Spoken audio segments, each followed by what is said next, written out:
அக்கா ஏன் இப்படி பேசுறாங்கன்னா, ஒரு ஷோல வந்து எனக்கும் அவங்களுக்கும் ஒரு சான்ஸ் கிடைச்சது. ஒண்ணா குக் பண்ற அந்த ஆனா சான்ஸ். ஒண்ணுமா, பொதுவா சமையல் பண்ணா நான் கொஞ்சம் கூச்சப்படுவேன். ஐயோ! நம்மள போய் ஒரு சமையல் பண்ண சொல்றாங்களே!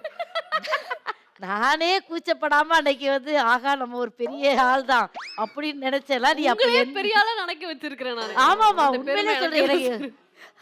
அப்ப நான் அந்த எவ்வளோ பெரிய பெரிய மனசுக்கு ஆளா தான் இன்னைக்கு உன் வீட்டு சோஃபால வந்து உட்கார்ந்துருக்கிறேன். கரெக்ட். ஆனா பாவம் என் தம்பி பாவம்ல.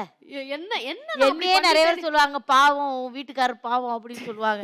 அப்படிங்கிற பட்சத்துல என் தம்பி பாவம் இல்ல. ஒரு நாள் உன் கையால சமைச்சு குடுத்தீன்னா, இத யாரு செஞ்சு குடுத்தாலும் அவர் ஆச்சரியப்படணும். நான் வந்து அந்த அளவுக்கு. மாமியார் வந்த பாரு நான் நாத்தனார் பெருமைய தட்டிக்க மாட்டேன்.